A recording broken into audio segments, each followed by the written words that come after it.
This is a Dauntless Media Collective podcast. Visit dauntless.fm for more content.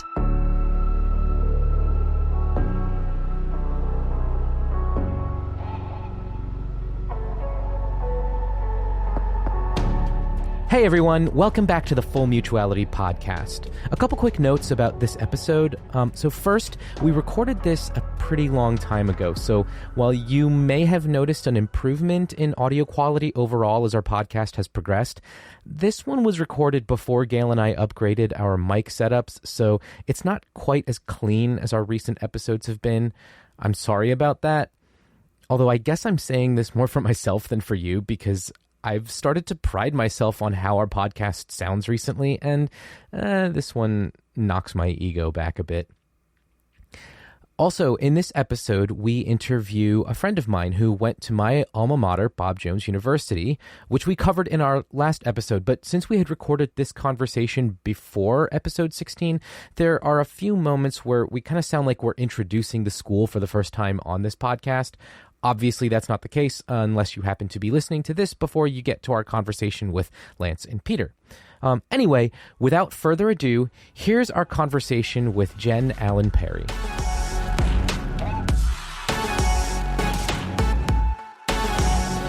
Welcome to the podcast, and why don't you start off by telling us a little bit about yourself? Hey, thank you both. I'm glad to be here. I grew up in Greenville in a very conservative evangelical cult. Although we didn't consider ourselves evangelical at the time, in retrospect, all of the hallmarks of an evangelical group are there. Mm-hmm. I was born on the campus of Bob Jones University, which is the school that you went to, Nate. And is there I grew a up hospital there on site, or there used to be Barge Memorial Hospital. There used to be a full service hospital at the time. Yes. It's not. So there I anymore? was born there. My sister and I were some of the last kids born there before they stopped doing live births on site. Oh, right. And for a while, it became like a nurse's station at a typical school. Or it wasn't a full hospital, but they had a pharmacy and a nurse you could see if you were feeling sick. Wow. I remember that. And I don't know if they do that anymore or not. I think they're mainly using the old hospital for nursing classes, but not for medical practice. I see. So Interesting. But yeah, I was born there. You went to elementary there and high school and university? All the way through. Wow. Kindergarten. I went to nursery school, kindergarten, elementary, junior high, high school, and undergrad. Wow. I So know. you were inundated. I mean, I was in it. I was a Boge through and through. You don't get any more Bogie than this. Well, so my perspective, I mean, we're going to reminisce a little bit. Sorry for anybody who's listening and is wondering what the hell this is all about. We're just going to have a little bit of a little bit of catching up on our time at this university. It's a bizarre one. So as the outsider, I will try and play the role of audiences who don't know about Bob Jones. Yeah. And if there's stuff I don't understand, I'll just interject. Yeah, because it's still, I mean, I grew up there. It feels like a normal childhood to me. Yeah, and you know what's interesting is it's similar enough to my own. Like I grew up at a church that was a Bob Jones feeder church up here in New Jersey. And my elementary school, all the way from, I started in K5, but it was from K4 all the way up through year 12. We had a full fundamentalist, which is that branch of evangelicalism that you were alluding to. It was an entire school devoted to teaching fundamentalist Christianity. And the way that my church and my high school to a degree kind of acted about college was you either went to Bob Jones, Northland, or Pensacola. Those were sort of the big three that my church was like okay with for college. And then so you picked the middle road, the one that was not the most conservative, but also not, pushing the limits, liberal. Right, exactly. We looked at Pensacola with a little bit of side eye because my church was not King James Version only. So Okay. Anybody who thought about going to Pensacola, we were sort of like, really? They're a little weird. They're the crazies, right? And for those who don't know anything, when you hear King James only, it's like a sect of fundamentalism where they only use the King James. They're very strict on a lot of rules, and yeah, I mean, there's lots of shades, I guess, of fundamentalism. I didn't realize that, but it's one of them. Women gotta wear like dresses and don't wear pants and. Right. Well, we actually had somebody on the podcast not too long ago who comes out of a completely different branch of the fundamentalist world. She was from the Bill Gothard camp, the IBLP. Oh. Yeah, that whole, the Duggars, that form of fundamentalism. Yeah. So I am familiar with that only through television. Right. Yeah. Same. Yeah. Mm-mm. Yeah. So I guess to kind of give everybody a little idea, like, pull back the curtain a little bit, what were some of the restrictions or expectations that you had in your upbringing? I mean, they pretty much all came from school. Okay. My parents were way less culty than most of the parents of my peers in the cult. So I never even had a curfew. I just had to tell my parents when I left, when I expected to be home. Mm-hmm. And then if it looked like I was going to take longer, I had to call and get permission to stay out later. Okay. My parents never micromanaged my homework. I did that myself and got the grades I wanted to get. My dad actually very purposely avoided sharing with me and my sister what he thought about certain things, big issues, in order to avoid coloring our thought process. He really wanted us to learn to think through things for ourselves. Now, the way that worked out was, unfortunately, when presented with all the same facts, not every reasonable person will come to the same conclusion. Right. So there were a few explosions in my teens and 20s when I was living my life in what I thought was a perfectly reasonable way. And it turns out my dad had strong feelings about what I was doing. And I didn't know that until it was done. Oh, that was exciting. Okay. So do you care? Are you okay with elaborating a little bit on that? I dated someone for the first time in college. I was a late bloomer. Okay. So I was hanging out at my boyfriend's house. He was a recent college grad, and I think I was a junior or something. And like he had roommates, his roommates were home. We were just hanging out on the couch in the living room, and I had left my cell phone in the kitchen. This was when cell phones were in their early stages, and I had one of those slide phones with a QWERTY keyboard that was really, really cool at the time. Oh, yeah. I'd left it on the kitchen counter, and we were sitting in the living room talking, and as happens when you're in your 20s with your first significant other, we talked really late with no sense of time whatsoever. So at like 1 a.m, I looked at my phone and saw that I had several missed calls from my parents and texts from one or the other asking where I was. And I was like, oh, shoot, they're worried. I need to go home right now. And I thought about calling them, and I thought, no, there's no way they're still awake. They're early to bed people. I won't wake them up. I'll just go home now. When I got home, my parents were both up, all the lights were on, and my parents were sitting in the living room on the couch looking very tired. And they expressed how worried they'd been. They were on the verge of calling the police because I hadn't been answering. And I apologized. I explained what had happened. And my dad was clearly very angry. There was an edge to his voice. And he said to me, something to the effect of, what's wrong with what you did. And I said, yeah, I should have kept my phone on me so that I would notice when you called. And he said, no, the problem is that you are at a man's house past midnight, late at night. Think about that, Jen. Think about how that looks. The implication being, if you're at a man's house late at night, it's to have sex. And I didn't want to clarify for my father that in this age, just saying this is my boyfriend implies to most people that we're having sex. But it had not occurred to me that my father would have a problem with me being at my boyfriend's house late at night. He trusted me to be there during the day. Why would it be any different at a different time? But that, I think, is a reflection of the hypersexuality in evangelical circles, where we see sex everywhere. And every form of intimacy is expected to be sexual. Yeah. Well, and just sorry to interject, but my experience with regards to the school itself was similar in their sort of obsession with sex, right? Like they to the degree that you weren't allowed to have any physical contact with somebody of the opposite gender. Not to mention that really messes up your brain, doesn't it? Right. Like, really? Yeah. Or not. Sorry, if you're thinking in terms of the binary, somebody who is a man is not allowed to have physical contact with a woman. And you're right. It does mess with your brain.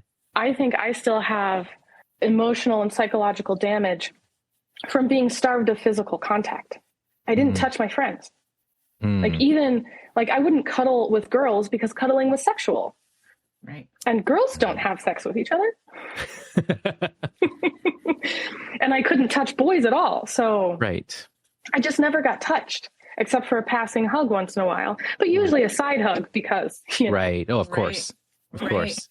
I mean, I didn't grow up in fundamentalism, but just talking with one of my friends about why she didn't date any guys at church, she was like, they make you feel very awkward in your own body and with your sexuality to the point where everything becomes hypersexual in that environment. And she's like, when I'd be at work or when I'd be around guys outside of church, there was never this weirdness like it was sexual. It felt like platonic, it felt normal. But as soon as I was in the church environment, it's like, oh, if you hug a guy, oh my gosh, I got to worry about how much contact. I got to worry about all these different, things that, so like, it's funny because out of that fear of like, oh my gosh, we don't want you to have sex and we got to, keep you guys apart. It creates a sexual tension that doesn't need to be there, or sexual, like it puts the focus on it constantly where it doesn't need to be there. Oh, I remember an interaction in high school. I was on the speech and debate team, and at a tournament, I was talking to a friend of mine from another high school, a public high school.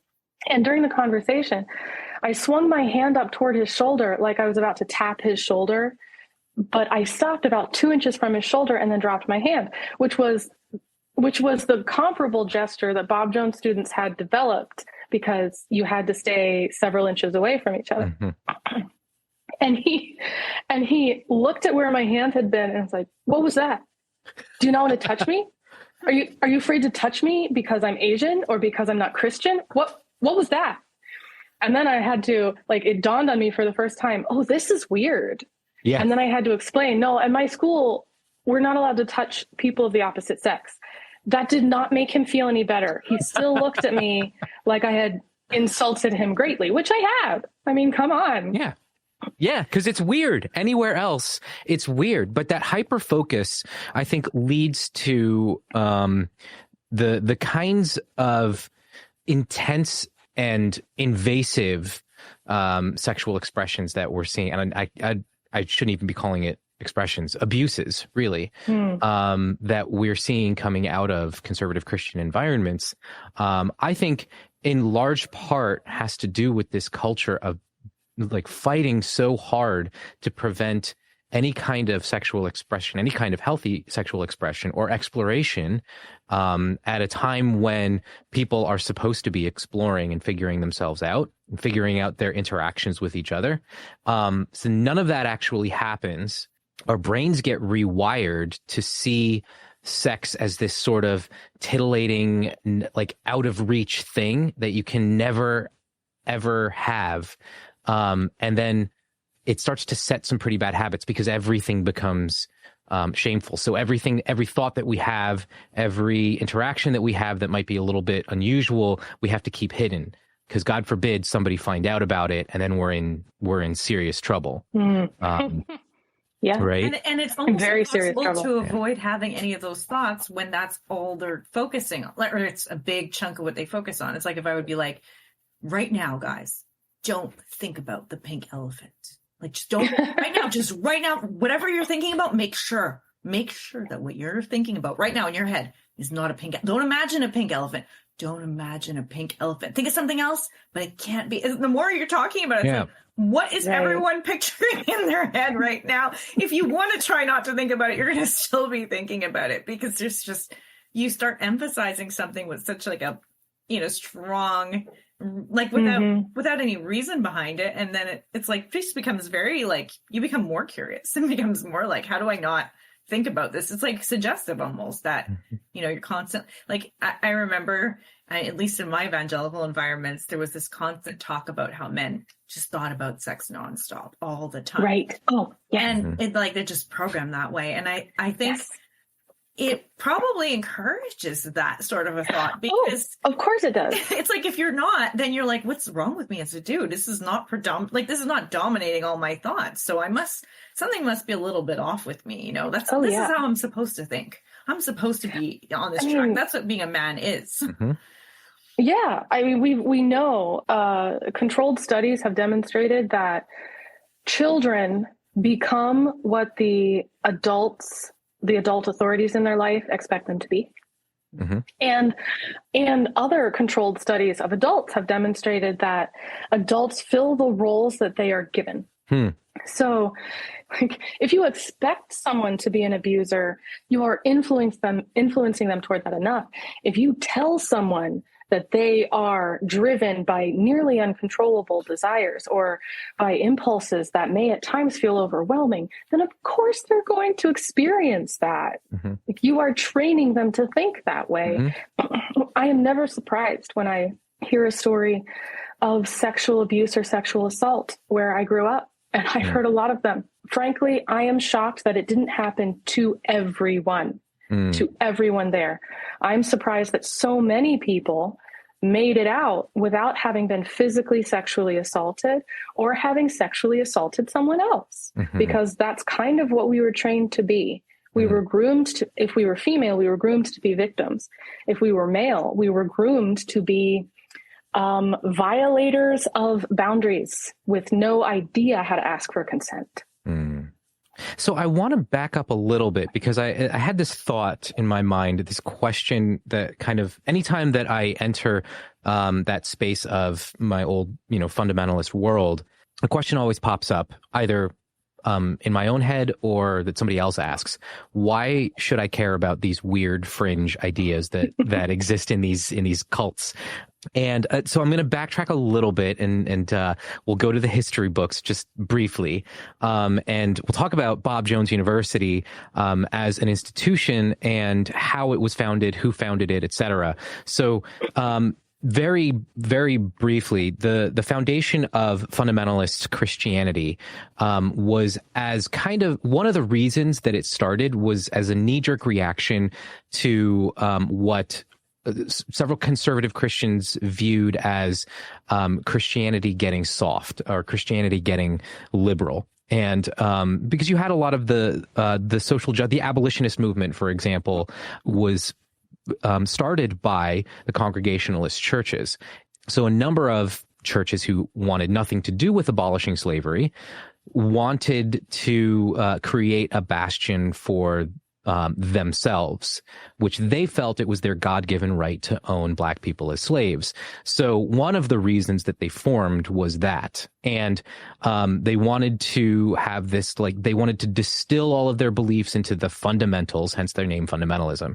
Now, fast forwarding, that fundamentalism is pretty much a white movement in a sense. Like, there's pretty much white people, and you're an exception. And I'm not saying there aren't any non-white people, but by and large, those environments are white. And there was only white people. In my school, in my elementary school, all 6 years there, I only remember one black student. I remember one black student, a different black student in my middle school, my junior high. In high school, there were a bunch of Korean kids who came over as dorm students, but there was never a lot of diversity. Right. I felt the same when I was there. There were maybe 3 or 4 black people that I remember in my class. I was class of 07. And there was one other Japanese guy and a whole bunch of Korean people, but they're all sent over because Korea is a pretty Christian nation, and they like to send over a lot of their young people to Christian colleges in the U.S. to learn American Christianity. But the reason that I say this is important for all of us to pay attention to is a lot of the tenets of fundamentalism have found their way into the political arena in the U.S.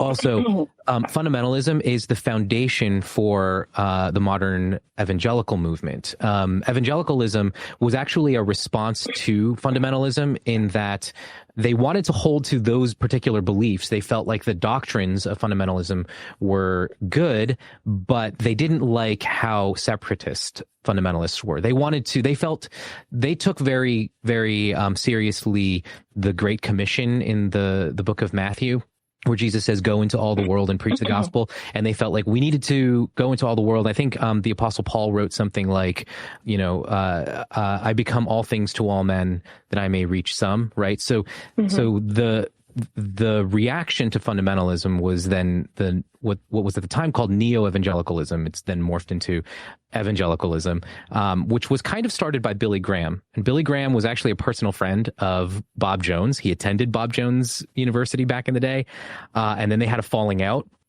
And then it became it was like a personal vendetta that they had against each other, particularly on the side of Bob Jones, because he was so jealous of Billy Graham's popularity that this whole doctrine of biblical separation actually came into existence because Bob Jones didn't want any of his students to be following Billy Graham or to think that Billy Graham was. I remember growing up being taught, my pastor said that Billy Graham was not saved, that he was not truly a Christian. Mm-hmm. And that's where a lot of that comes from. So why is all this important? Going back to all of this, 1 out of every 4 Americans identifies as an evangelical Christian. Evangelicals' belief system is founded in fundamentalist Christianity, and Bob Jones University is sort of the hub of all fundamentalist Christian activity. So I just wanted to give that overview so that people were aware and just to get a sense for why this conversation, why we're having this conversation, and why we think it's important. Those political factions you mentioned, the political influences of fundamentalism and evangelicalism, they were pro-segregation is what they were. Mm-hmm. And anti-civil rights. Yes. Now, those same groups, the children and grandchildren of the people who argued that Christianity required keeping the races separate, are using the same arguments and similar passages in the Bible to argue that the genders should be kept separate along binary lines, and that gay people shouldn't exist, right? Essentially. Just like this was important in the 60s for human rights, it is important now. If we're going to advocate for human rights, we are going to have to combat people coming from this mindset, or I should say ideas coming from this mindset. Right. Yeah. Oh, 100%. And that kind of leads me to a question that I think might get us down this road a little bit. So at what point was there like a catalyst moment or idea or something that sort of turned you away from these ideologies? What did that look like, and where are you now in relationship to beliefs of your background?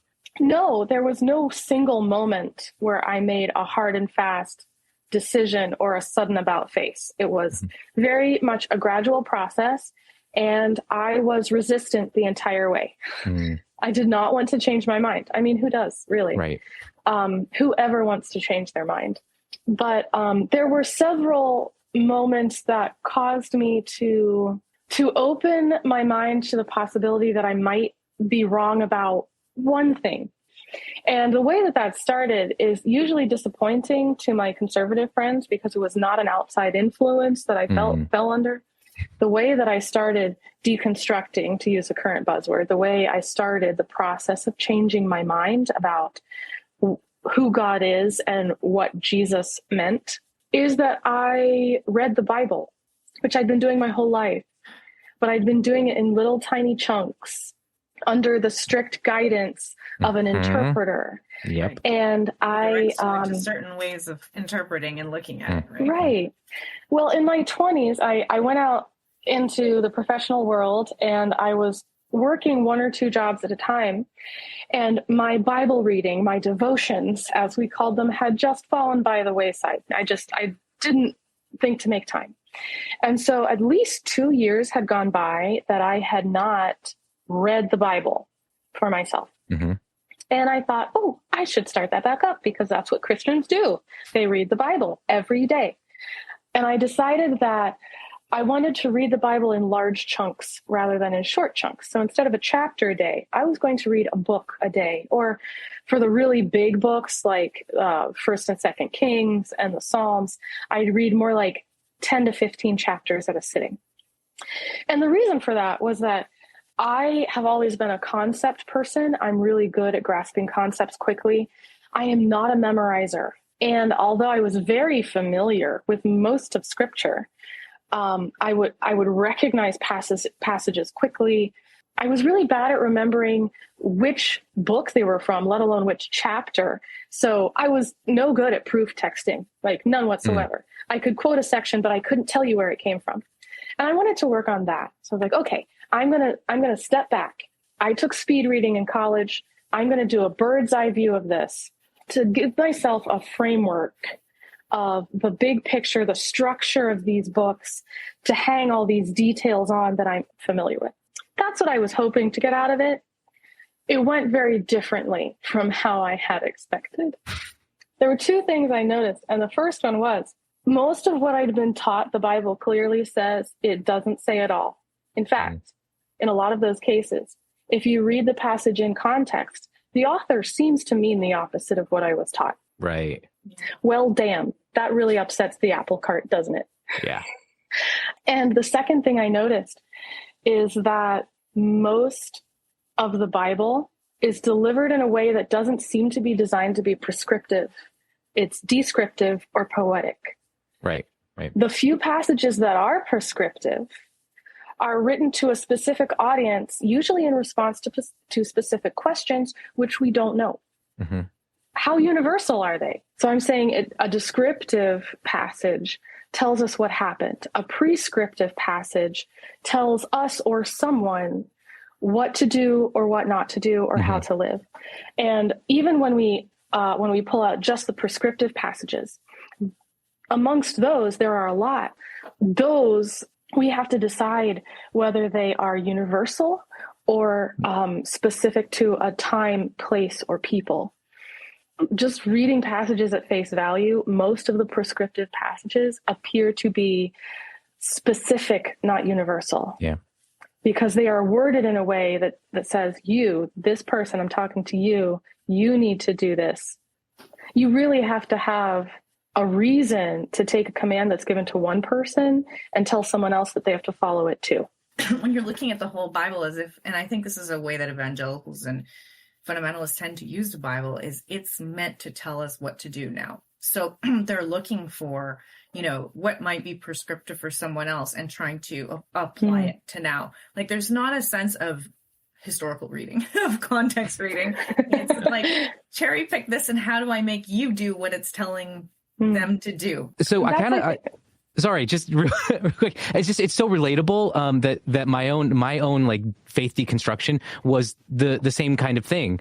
I was given tools in my churches to read the Bible, and then I read the Bible, and I took those tools that they gave me and I put them to use, like reading Greek, and started recognizing, hey, none of this adds up at all. Yeah. Yeah. I mean, at one point I set out to do a study on marriage in the Bible because I had been exposed to past cultures where marriage was defined very differently and conducted very differently. Like the way they determined whether or not someone was married was very different from signing a contract or doing a ceremony in a church today. Mm-hmm. So I was like, okay, I want to strip this down to the bare bones. Like, what is the minimum required to be married according to the Bible? And so I created a spreadsheet, and I started listing out every occurrence of the Greek or Hebrew word for marriage or husband or wife or marry. Like, I had a whole bunch of them, and I started listing all of them.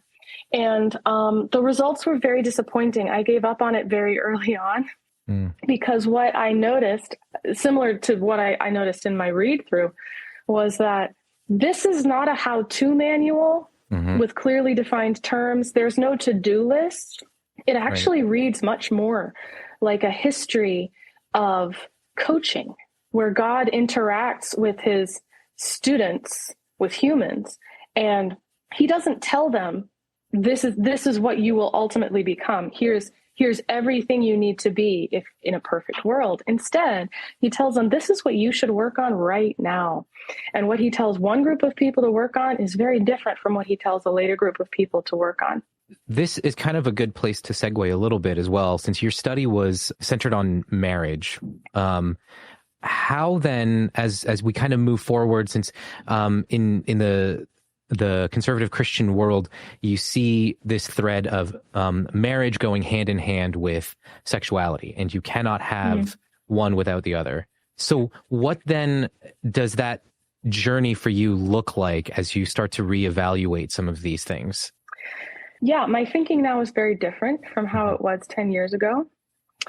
And my behavior is only just now beginning to align with my beliefs. The process for me over the last decade or decade and a half has been to begrudgingly admit that, okay, there might be other valid ways of applying this passage or interpreting this command. And only later did I actually allow myself to say, well, maybe I should be applying this command differently. Yeah, for most of my 20s, I was open to non-conservative lifestyles, if you want to call it that. Like, I had concluded that it is perfectly reasonable to be a Christian, read the Bible, and trust it as the Word of God, and conclude that it's fine to have sex with anyone you want to as long as you observe consent, as long as you respect the other person as a human being and respect their boundaries. You don't exploit them. But I didn't want to live that way. You know, I was like, well, but I want to live a conservative life. I want to save sex for marriage. Or at least a very committed long-term relationship, even if we don't sign a marriage contract. And it was later than that I realized that I'm really not cut out for monogamy. I will probably never be monogamous again. I will definitely not get married as long as I live in South Carolina under South Carolina's current divorce laws, which effectively make divorce a privilege for the well-funded or well-connected. Like, I'm not going to participate in that. So that's very different from what I had always expected my life to be. And it's been uncomfortable to get used to that idea. That I'm living in a way that I didn't expect. Well, also, if you grow up in a Christian fundamentalist sort of environment, you don't ever have, I'm not in that environment anymore. And I still find it very difficult to see represented in media non-monogamy as a concept.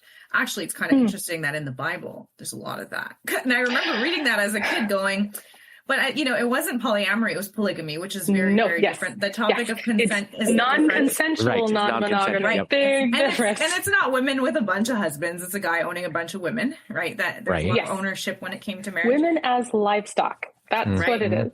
Right. When people talk about biblical marriage, it's very interesting. Like you said, if you put out a spreadsheet and start looking at what the Bible has to say, it's not what we're told when people are like, we're clearly not supposed to do that. I saw a meme and it was like Biblical Times card store. And he's looking at some cards that say concubine and some that say wives. And it's like kind of a throwback to that. Yes, I saw that. Yeah. And the third category was unholy union partner. Which is great.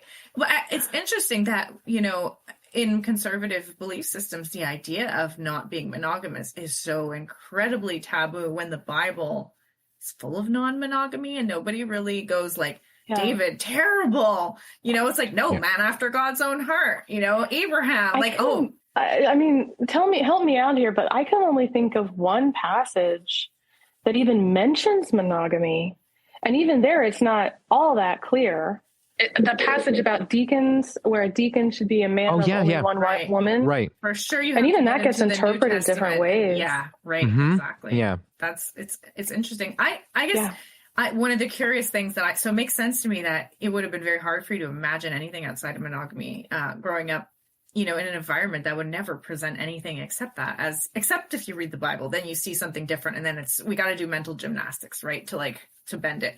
But I'm wondering, what was it for you where you came to the conclusion of, I could believe the Bible is the word of God and all this, and I could still live as long as consent is the rule? Where did you come to that? Through the Bible? It was that experience reading through the Bible and seeing that it doesn't prescribe how sexual relationships should work. It really doesn't. Most of its mentions of sex are descriptive and pretty clearly negative. Right. At least one person involved in this sexual encounter is harming someone else in the sexual encounter. Did you find anything in the prescriptive that bend you towards consent? Like, was there any passage in scripture where you're like, here's the Bible promoting consent as a concept? Okay. So one passage that was particularly shocking to me was one night I sat down and I read Ephesians and Philippians in one go. And that passage that always gets quoted at weddings, I was a complementarian when I sat down for this, and I left an egalitarian in one sitting. But I read Ephesians and Philippians, and that passage, wives submit to your husbands, husbands love your wives. I read the whole section and the description that Paul gives of what he means by those phrases. Mm-hmm. He says, wives, submit to your husbands as unto the Lord, and husbands, love your wives as Christ loved the church. And he goes on to talk about self-sacrifice and submission and putting someone else's needs above your own. And in practice, those two things, he's telling husbands and wives to do the same thing for each other, right? To treat each other the same way. He's making them equals in their relationship. And even without considering the cultural context where women were just one level up from slaves who were slightly above livestock, but not much. Even without considering the radical shift that must have been for Greek and Roman and Jewish readers to look at that and hear, oh, the wife is supposed to be treated just as well as the husband in the relationship. Just ignoring that. Just reading it at face value with no concept of the upset in patriarchy. You still have to walk away from it thinking that in practice, these two things look the same. Mm-hmm. So Paul is advocating for equality in marital relationships. Yeah, and that made me walk away and think, so maybe men and women are supposed to be equal. Yeah. What a concept. I know. We live in an era of unprecedented access to information, news, and media. But what happens when all that information leads you to suddenly realize you spent the majority of your childhood in a cult? Well, we can tell you.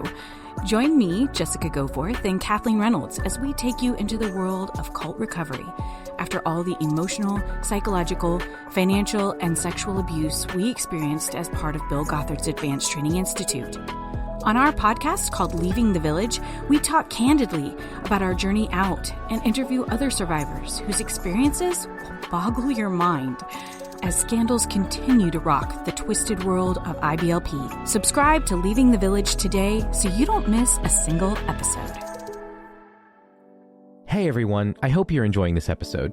I want to take a quick break from the conversation to let you know that we have a fantastic new way for you to support the podcast. If you like what you hear from our show and want to partner with us, head over to patreon.com/fullmutuality to donate.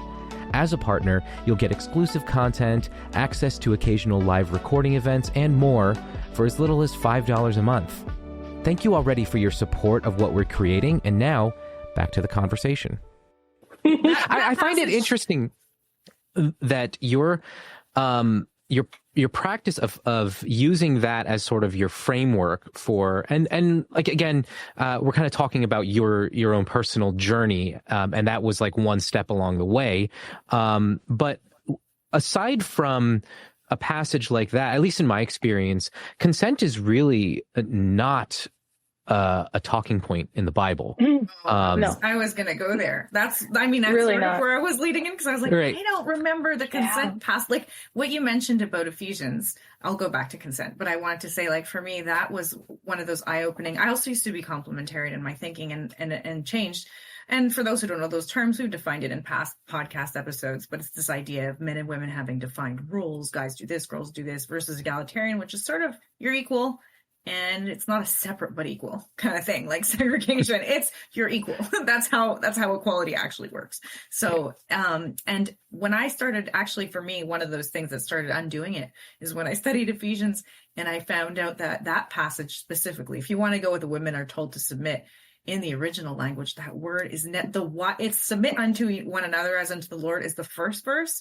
And then when it gets to the wives, it doesn't. It actually says in the original language, and wives unto your husbands as to the Lord. And there's no verb in there saying what. So people pull it from the previous one instead of, and what's interesting is the chapters were only inserted way later into Bible writing. And the verses as well. Right. So it wasn't like this was referring to this passage. No, those passages were inserted later on. It was more likely the bigger context of what the verbiage was about, which was about, it being submitted, like having the Spirit of the Lord in your interactions with each other, I think was a bigger context of that whole passage. Just, making it right. Like if you could keep reading earlier, you start seeing the overall when you start zooming out, like you were saying earlier, it gives you, so to me, it was a shock. I think the first time when I started recognizing, and I pulled out, one of my translations had the word submit in italics. Most of them don't even do that, but it was like a more honest translation, because then at the bottom it noted that this has actually been an addition to make sense of the way the Greek writing is, which is not,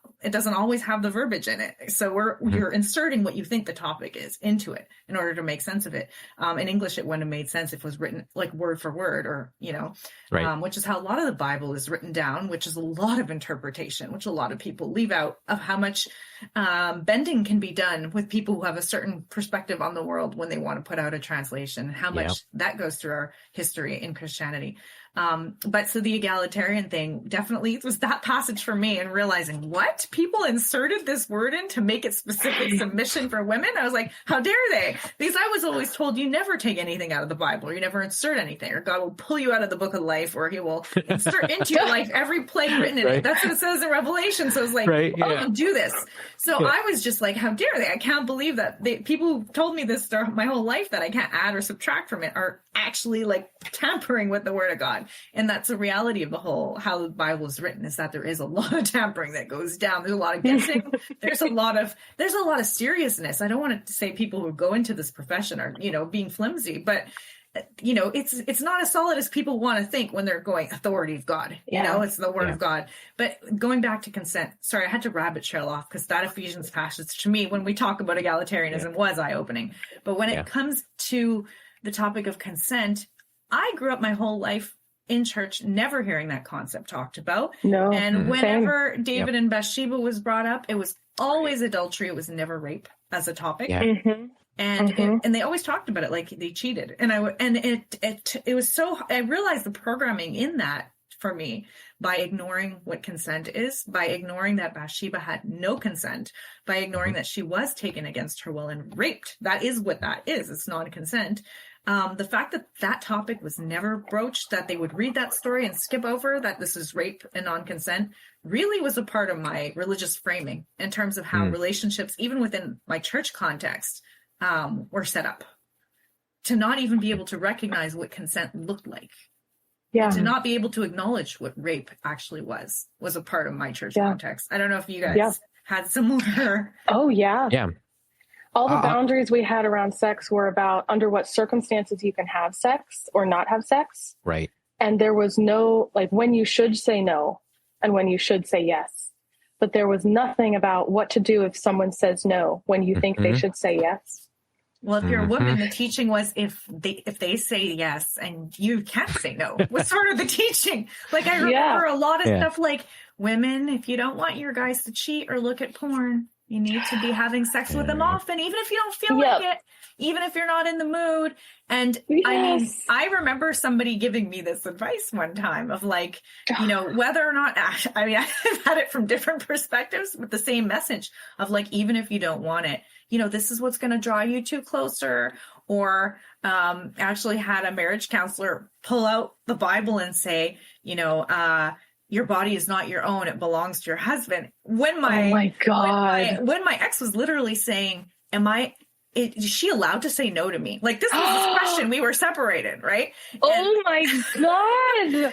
And what the fuck, people? Right, I don't recommend Christian counseling. I will add this in. I'm not a fan. I don't think I won't go too far down that road, but I will say that, you know, I've had it in many directions. People come at me, even, you know, it's more subtly, like not, you know, you have to have sex if they want to, because the Bible says your body is not your own, but even just, well, you know, this is how you make a man feel loved and cared for is you have sex. Like that's how and in my head going, wait a second, if I'm not in the mood and I'm just doing this to hold on to that person, you're teaching me that how I feel internally doesn't matter. You're teaching me that my needs, my desires, my disinterest is unimportant to this whole conversation. Like I would never want someone, like if Nate, you know, bought me flowers and I said, oh babe, you got me flowers. Why'd she do? Cause I have to get you flowers. This is what I'm supposed to do for you. Like, I'd be like, take them back. I don't want your flowers. Your stupid flowers. Like really. But like that we're training women that it's okay if you have sex and you don't enjoy it. That's not the point of sex. Is a terrible message that a lot of us have been programmed to internalize and to be like, doesn't matter if it's out of pleasure and enjoyment. It's, this is your duty as a wife. Yeah. Right. And the flip side of that, I think, is like growing up, leadership was very cautious not to teach me or other women how to say yes, because they didn't want us to say yes. Don't say yes. Then you get married and say yes all the time. But for now, don't say yes. But when you take away from someone the tools to say yes, you also take away the tools to say no. Yeah. So that's, I think, what makes me angriest about my upbringing is that I was stripped of the tools I needed to protect myself.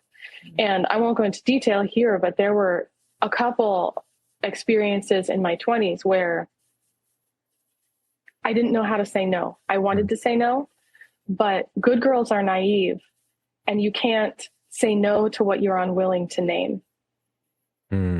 So because I couldn't name it, I couldn't admit that I knew what was going on, because that would mean that I had a dirty mind.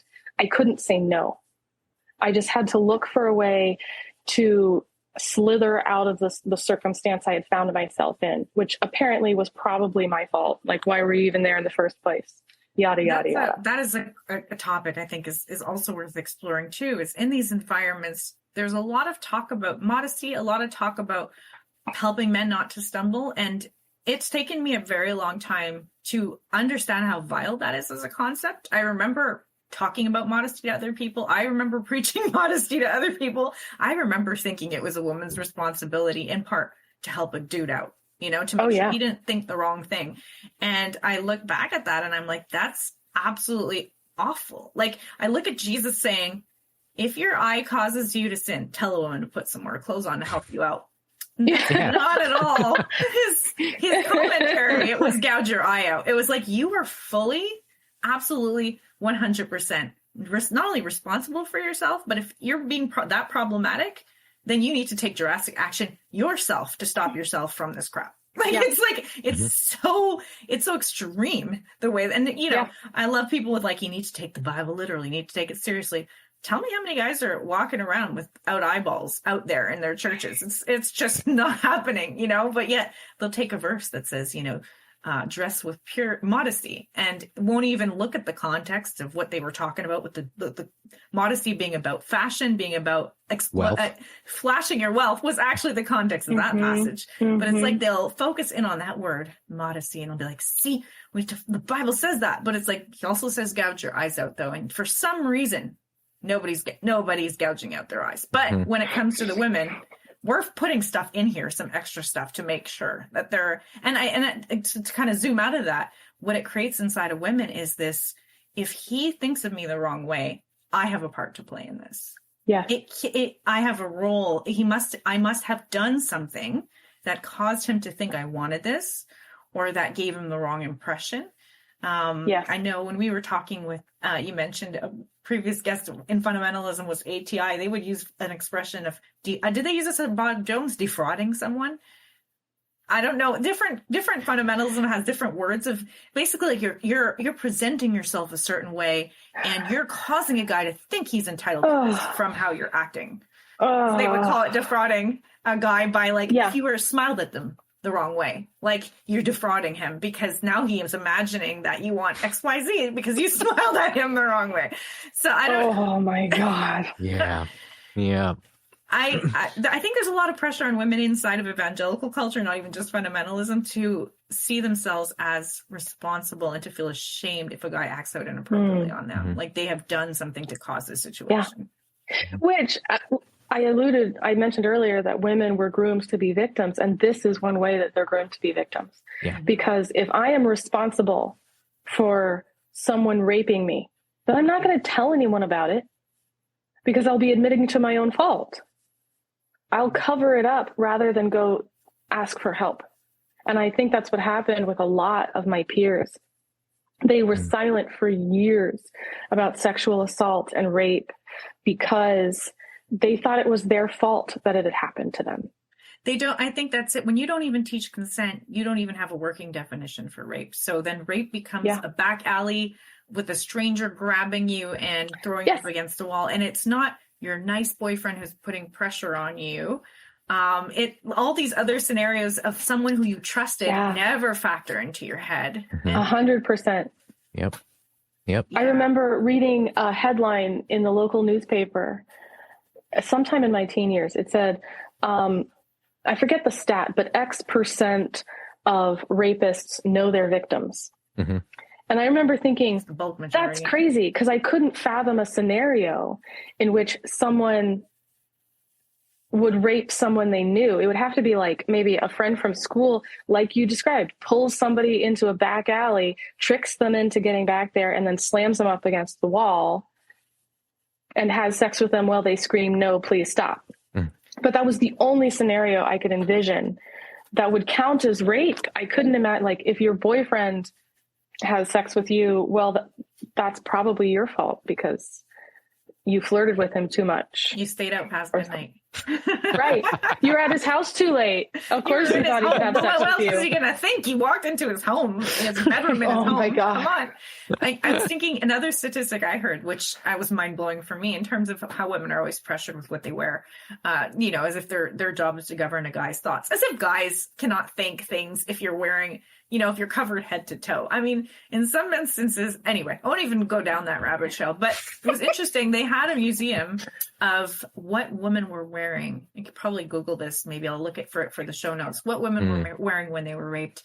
And it was amazing how many of it were pajamas. They're in their house, right? It's people they knew. It was an uncle. It was a family member. It was a cousin. It was a friend, somebody they trusted. Most of the rapes happened under scenarios where people were wearing very ordinary things, nothing provocative or sexual in nature at all. And that's a myth that I grew up with, was like, if you're going to be raped, it's because you're wearing something to encourage it. Then if that's the case, why are most rapes done while women are wearing very modest attire, nothing revealing at all? Baggy clothes from neck to ankle. Yeah. Right. Yeah. And that's the assumption that rape is about sex and not about power. That's another big myth that we all grew up with as well, which is like rape is about wanting sex. It's that sexual appetite out of control instead of examining power dynamics, which is not a part of evangelical thinking at all is, what do power dynamics look like, and how important is it, who, like, you know, if it's a teacher and a student, there's something off. If it's a pastor and someone, or a counselor and someone under them, like this idea that some people are in positions where consent isn't even a possibility. That's considered completely unethical in the secular world, but in the Christian world, you're not even taught about how those power differentials make consent impossible in certain situations. It takes consent off the table, right? If you lose your job, if you don't do what your boss says, then how is that a consensual thing, right? Like, right. And he can flirt with you and be really nice to you and say, "Oh, you sure you don't want to date me?" But like, when you're scared, you can't feed your kids, you know, then what, right? Like, how is that? Yeah. You know, how and another thing we haven't touched on yet is this modesty talk is all very binary. Like, it's all about women versus men. Well, okay, if sexual purity, if avoiding sexual thoughts is so important, and if gayness is so bad, then why are we not telling men and women to be modest in the locker room together? Right.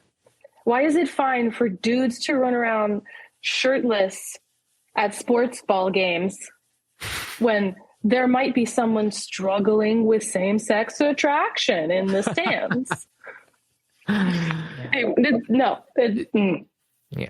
And for the record, we don't believe in that idea of struggling with same-sex attraction. It's Did you hear the sarcasm font in my voice?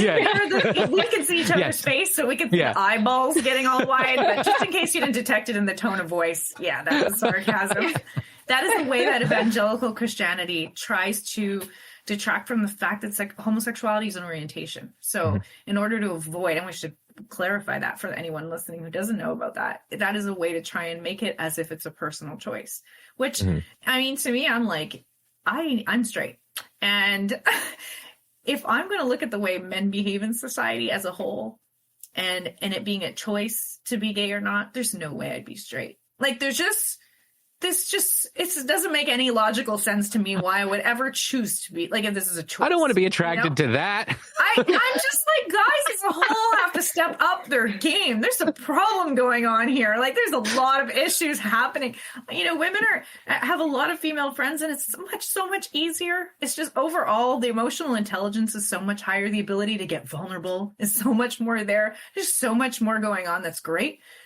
That guys, you know, have been socially programmed to not be able to do very well. Have been discouraged from even getting in touch with their own emotions. Oh, you don't want to be a sissy, you don't want to be a girl. Oh, you know, all this talk that stunts men, actually. And I'm like, and even that phrase in and of itself, don't want to be a girl, as if that's the worst thing. And can we add how patriarchal culture conditions men to hate women and then want to be with women at the same time, right? Ew, girl, worst thing in the world. You don't want to be a girl, and this disrespect towards women, but then you have to get one. Yeah, you have to get one, and you've been taught to literally despise women. That's how I know being straight is not a choice, because I'm like, all of that setup just would make me be like, if I could be attracted to women, I would have a lot easier of a street in front of me. But I mean, I did find a great guy. I love Nate, and he's fantastic, but it's rare. And when I look around, I mean, the dating scene was a scary Your scene. male listeners are going to be justly insulted by this episode. Just throwing that out there. Oh my goodness. Yeah.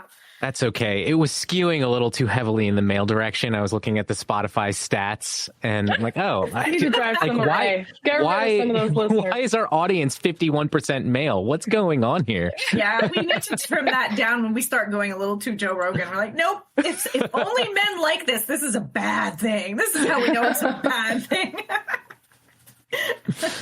So I'm curious now, like we're starting to head in that direction of talking a little bit about conservative Christians' mentality with respect to the LGBTQ community and same-sex attraction, queerness, transgender people.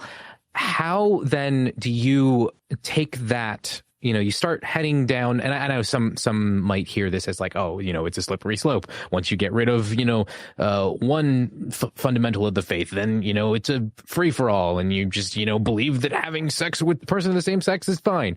But maybe we can draw a little bit more of a logical kind of rational thought process to why we might say, not only is it okay, it should be celebrated and applauded when somebody comes out, when somebody expresses a gender identity that is not what they were assigned at birth, when somebody shares that they are attracted to a gender that they, by society standards, should not ordinarily be attracted to.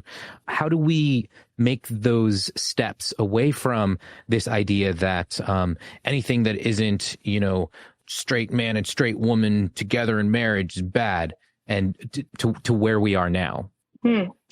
Well, the first thing I thought of as you were asking that question was an experience I had a few years ago when I still thought I was straight. A friend of mine came out to me as pansexual, and I didn't know what that meant. At first I was like, okay, what's the difference between pan and bi? Is he into group sex? But I didn't want to ask because, I don't want to put the burden on him to educate me. So I go Googling things. I'm like, what does this mean? Oh, pansexual. And I shared the definition I had found with a good friend of mine. I told my friend, so I found out pansexual means that you are attracted to a person based on who they are and what they're like, not based on what their body is shaped like. So you don't care about their genitalia. You just care about the chemistry you two have as human beings. And that's the basis for your attraction. But yeah, and I think that's when we incorporate consent into our lives, and from a Christian perspective, I think that is the way that you show respect to someone, is that the way that you love them and care for them is you practice consent. You seek to understand and then observe their boundaries and to help them understand themselves. That is how you love someone. And in that context, any sexual orientation can be celebrated. Someone doesn't have to be sexually attracted to me in order for me to celebrate their life. Mm-hmm. And they don't have to not be sexually attracted to me for me to celebrate their life. Yeah, I think what our society is learning to do is to move away from etiquette toward boundary setting. And that, I think, is something that Christians ought to be really, really good at, because we have long been taught to give people a little more honor and kindness than society requires of us, to do a little better. And right now, we are doing way worse than the rest of society in terms of being kind to people. Yeah. And I also want to take it in this other direction, because I've often had these kinds of questions or accusations hurled at me about you're straight, why do you care? And I'm like, why do I need to be part of a community in order to care about the needs of that community? But also from kind of another perspective, I think in terms of one of the things that I've been doing over the last several years is sort of reframing my understanding of Christian faith and practice into and through this lens of justice and liberation. And when we look at groups of people that have historically been cast off and marginalized and oppressed, often brutally, that their ability to assert themselves in society just for the sake of being allowed to take up some space, being allowed to see themselves in media, being allowed to talk about who they are, is an incredibly powerful thing, because the cisgender straight white man has been plastered across every possible position of power, influence, media, representation. So why is it such an imposition to maybe for, I don't know, a few days out of the year, throw a pride flag up there and say, hey, not everybody looks like what we've been conditioned to see as normative, right? So that's kind of like the thing that I sort of latch onto in those sorts of conversations. And in days where I feel more Christian than other days, one of the things that kind of keeps me sort of connected to that faith is that idea of justice and liberation, that the wrongs that have been committed against queer people, predominantly at the hands of religious people, that those wrongs will be righted. And that if you want to use the mythology of Christianity, that's the message of Jesus, right? That if we follow Jesus, who has commanded us to go and spread good news, maybe good news in this scenario is that the oppression that you have been under for such a long time, we're going to make that right. And instead of oppression, we're going to celebrate you, right? And unfortunately now, because we live in a capitalistic society, major corporations are taking advantage and throwing pride flags out there while doing nothing to change the landscape for the queer, for queer people, right? But anyway, that's a whole other conversation. They haven't even done diversity and inclusion training, but they have a pride flag around their logo. Right. I think you hit the nail on your head when you said, why do I have to be a part of a marginalized community to care about what happens to them? And I think that's like Christians are taught to care for the widow and the orphans. We're not taught widows take care of each other, orphans take care of each other. It's all of you take care of the widows and orphans. Like take care of the members in your society who are unable to get what they need on their own. Like if, as the saying goes, you can't offer somebody a hand up if you're in the pit with them. Like the LGBTQ community needs allies, just like the civil rights movement needed white people fighting alongside Black civil rights leaders to make change happen. You need people advocating from inside for what they need, and you also need people advocating from outside for to make that feasible. To offer the resources that marginalized communities just don't have because they're marginalized. Exactly. Okay. Yeah. They do need, I think the part of maybe the weakness is sometimes when we see ourselves as the one who's out pulling a person out of the pit, we can do the saviorism stuff as well. I think there's probably an important note to be made that what you said, those in those communities need to be the ones leading the way, but they need the support and the resources. I like that point you made of those outside because they're not marginalized and they have better access to that stuff. I think one of the things that's dawned on me when it came to reframing pride, because I grew up being told, why are they so proud? Pride is bad. Pride is evil. Why is this need to celebrate? I mean, do straight people walk around talking about how they're straight all the time? No, we just show it in every movie and TV show and every show. Every day is straight pride day. Yep. Who's that little girl you're talking to, Johnny? Ooh, do you like her? You know, you have adults talking to their 5-year-old about if they're in a romantic relationship with a little girl. Don't even get me started about mononormativity. All of our language is still about couples and plus ones. What about a plus 3? Right. Or, like, come on.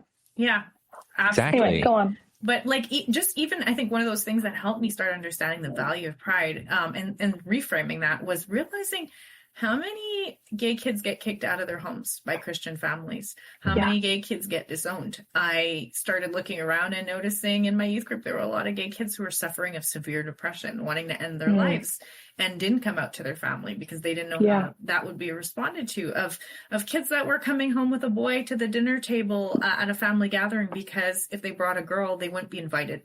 If they were a girl. So there was a need to conform in order to be accepted in. There was not an acceptance. There was a rejection.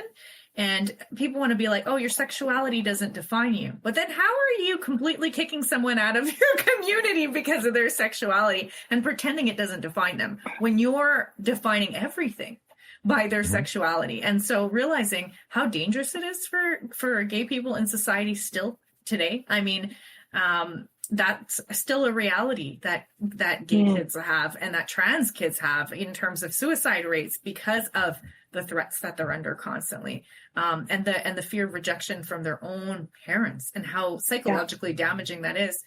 Then yes, we have absolutely everything to celebrate when someone comes out and tells us who they are, when saying who they are poses such a risk to their survival and well-being and safety and security and having a sense of family, all of that can just be ripped away. Like a straight kid will never have to ask that question of, if I tell my parents that I'm attracted to the opposite sex, could I lose? No, there's nothing that follows in there in our thought process.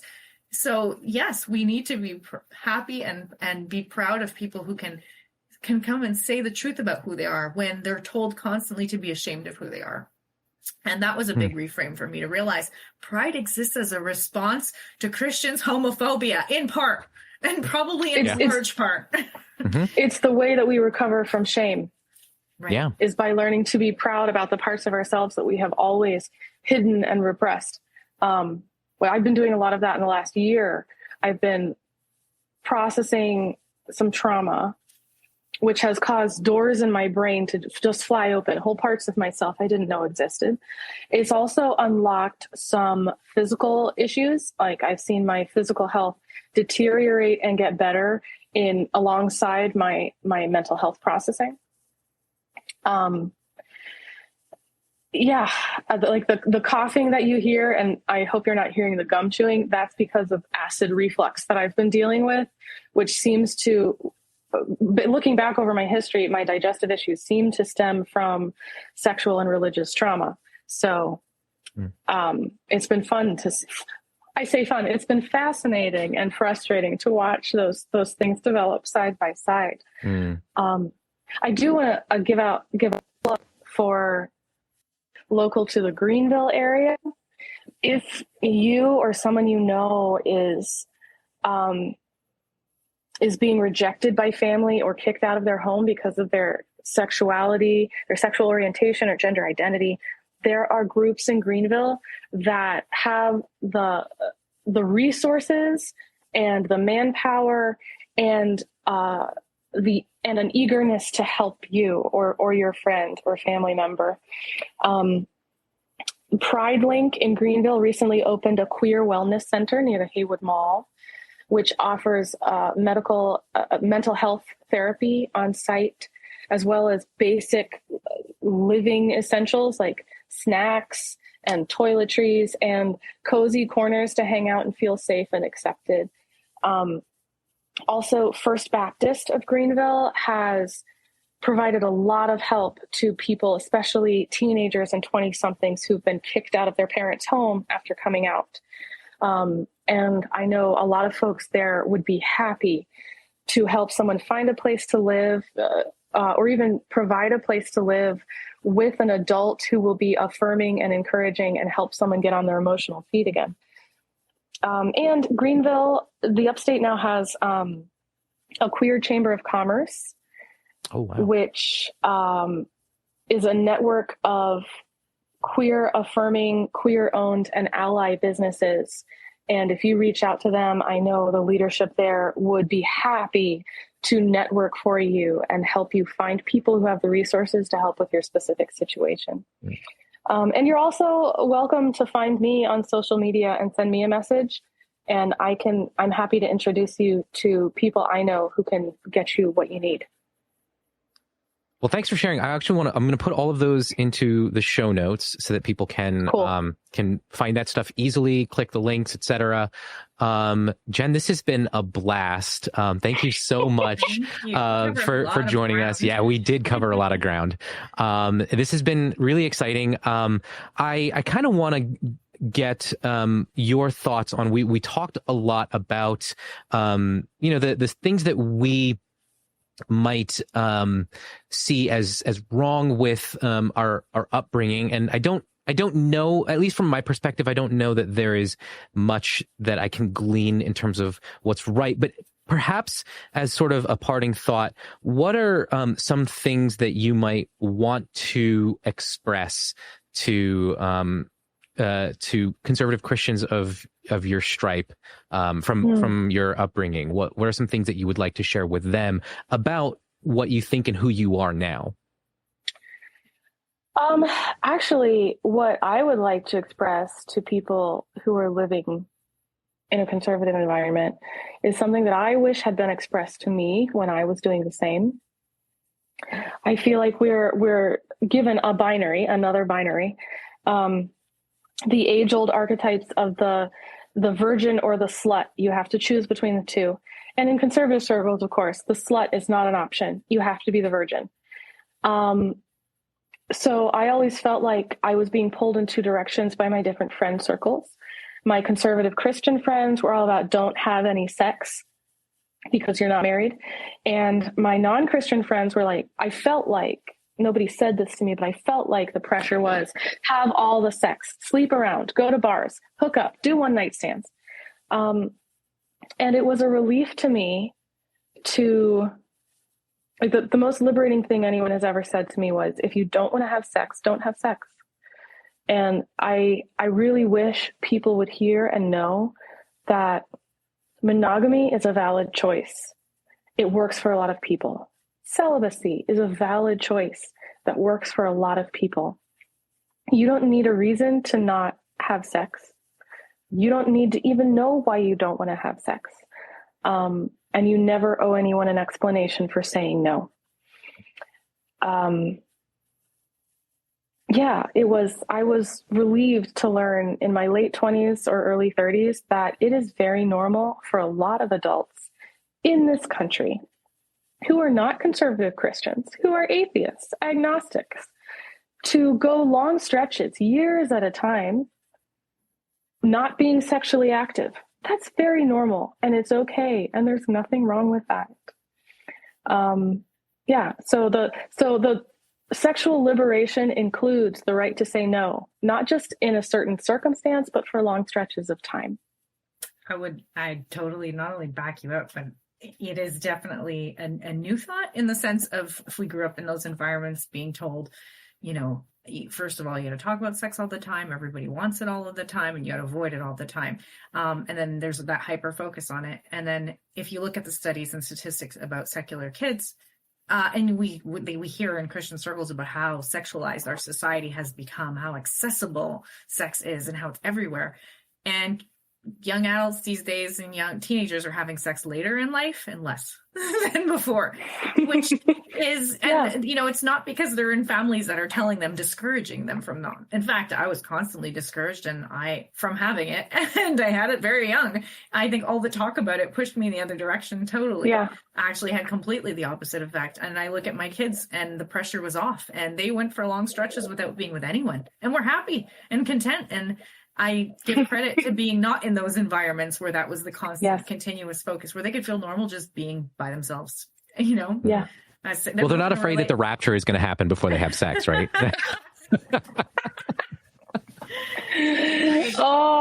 That's my biggest fear as an adolescent. It's like, it is. It's true, because there's God, no please male don't send or female in heaven. We won't have genitalia.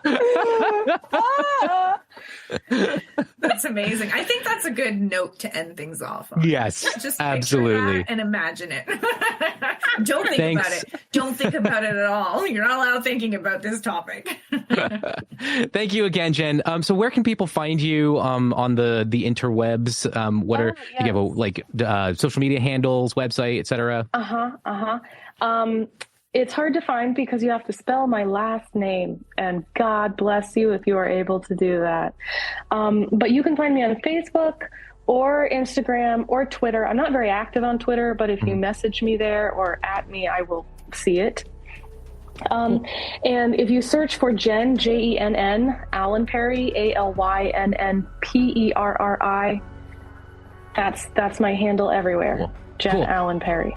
And we'll go ahead and put that in the show notes, and your name will be in the title so people can figure out how to spell it pretty easily. But thank you again. This has been so much fun. And we'll see you all around soon. That wraps up another episode of the Full Mutuality Podcast. If you haven't already, please subscribe to us on your favorite podcast app. And if you don't already have one, head over to our website, fullmutuality.com, for a list of all the apps you can find us on. We couldn't do this without you, our listeners, so thank you so much for your continued support.